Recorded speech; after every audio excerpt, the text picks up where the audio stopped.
Nous ne sommes pas des Jedi.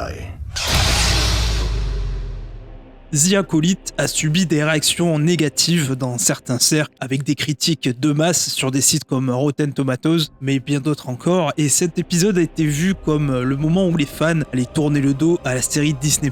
Donc vous le savez les amis, c'est pas la première fois dès qu'il y a une série Star Wars, depuis le rachat de Disney, que c'est très critique, et je suis moi-même aussi très critique, en particulier sur des séries que pour le coup moi j'avais vendu à ceux qui regardaient cette série. Ahsoka pour moi c'était clairement un échec.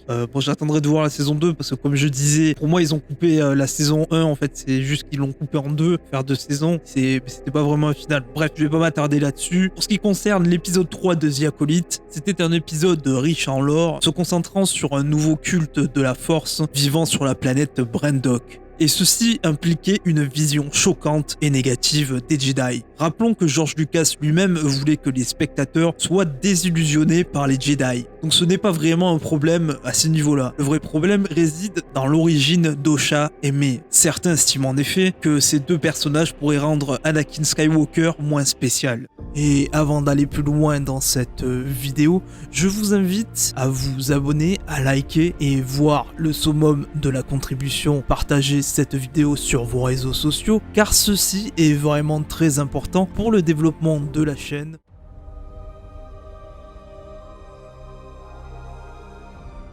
Cet épisode est assez inhabituel, tout entier consacré à un flashback révélant ce qui s'est vraiment passé sur la planète Brendok. 16 ans avant les événements principaux de la série, il explore un convent de sorcières qui se sont cachées sur une planète reculée, espérant rester à l'abri des yeux vigilants des Jedi et de la République. Semblables aux sœurs de la nuit de Dathomir, ces sorcières possèdent des pouvoirs uniques de la Force qui les distinguent des Jedi et des Sith. Osha et May sont les seuls enfants sur Brendok, et il est fortement sous-entendu qu'ils ont été créés par le pouvoir de la Force. Au cours d'une conversation avec Mère Coril, Mère Aniseya discute de leur conception inhabituelle. Bien qu'elle ne se dise pas explicitement qu'elle les a créés, l'implication est claire. Une remarque en particulier se distingue où elle dit qu'il n'y a pas de père. Une citation qui fait beaucoup penser à ce que dit la mère d'Anakin dans l'épisode 1 de la menace fantôme, où elle ne s'expliquait pas comment Anakin était venu, ce qui sous-entendait qu'il était venu par la Force. Cela pourrait signifier que Star Wars a introduit 2 nouveaux élus,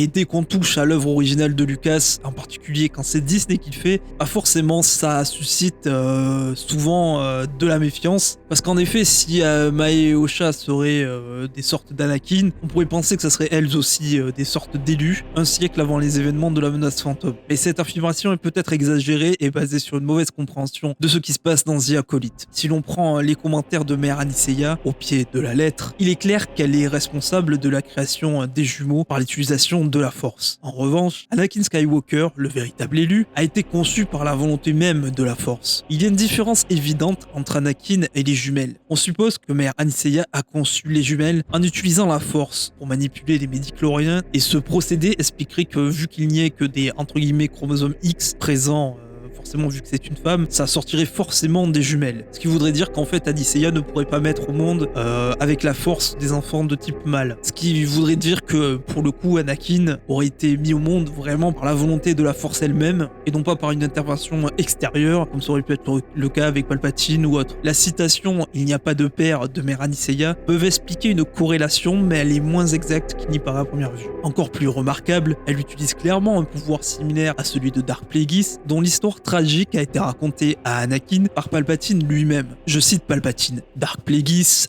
était un seigneur Sith si puissant et si sage qu'il pouvait utiliser la Force pour influencer les médichloriens avant de se concentrer sur l'idée de conquérir la mort comme une autre des capacités que pourrait avoir Plagueis. Ce ne serait pas surprenant si c'était ainsi que Plagueis avait appris ce pouvoir. Encore une fois, si l'on croit la conversation entre Mère Aniseya et Coril, c'est presque certainement ce qui était discuté dans The Acolyte. Un pouvoir interdit du côté obscur permettant à un utilisateur de la Force de créer la vie en influençant directement les médicloriens. En fait, étant donné que l'ombre des Sith plane sur The Acolyte, il ne serait pas surprenant que Plagueis ait appris ce pouvoir de ce couvent, ce qui pourrait éviter en fait de briser le canon, mais plutôt de s'y connecter, du moins si c'est vraiment ce qu'il compte faire. On n'est pas à l'abri avec Disney d'avoir des surprises, des retcons et des histoires mal branlées, ça s'est déjà vu 50 milliards de fois, en particulier sur Ahsoka, sur Kenobi, on en a vu d'autres. Les Sith ont souvent été montrés convoitant les pouvoirs de la Force d'autres cultes du côté obscur. Dans les temps anciens, il y avait une faction Sith connue sous le nom de Darkseeker qui cherchait des cultes rivaux, apprenait leurs secrets et les exterminait par la suite. Palpatine lui-même a fait cela avec les Sœurs de la Nuit de Dathomir, apprenant autant qu'il le pouvait à leur sujet avant de tenter un génocide pour ne pas risquer d'avoir une faction rivale sur le dos qui pourrait contester sa propre suprématie sur la galaxie. Dark Plagueis, l'ancien maître de Palpatine, aurait pu découvrir ce pouvoir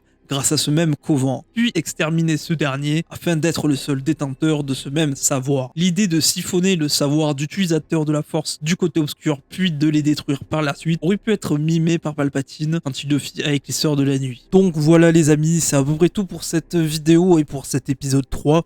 Sûrement que je parlerai d'autres choses au fur et à mesure que la série avance. En tout cas, je voulais faire ce petit point sur cet épisode qui a été pas mal critiqué, et en même temps je comprends tout à fait les gens qui critiquent et qui sortent le bazooka direct. C'est normal, on a été tellement déçus jusque là, franchement à ce niveau là il n'y a pas de souci. En tout cas pour moi, pour ma part, sur cet épisode 3, je vois pas encore de scandale. Je vois quand même une série qui se met en place petit à petit avec des épisodes de 40 minutes qui est pas si mal, qui me fait plus penser à Andor que toutes les autres séries qu'on a eues sur Star Wars, donc c'est plutôt pas mal. Faudra voir un petit peu ce qui nous réserve, du moment que le scénario part pas dans tous les sens et qui n'est ni queue ni tête, avec juste des idées qui sont balancées comme ça, à la rigueur ça peut le faire. En attendant, chers amis Sith et Jedi, on se retrouve pour une prochaine vidéo. Salut!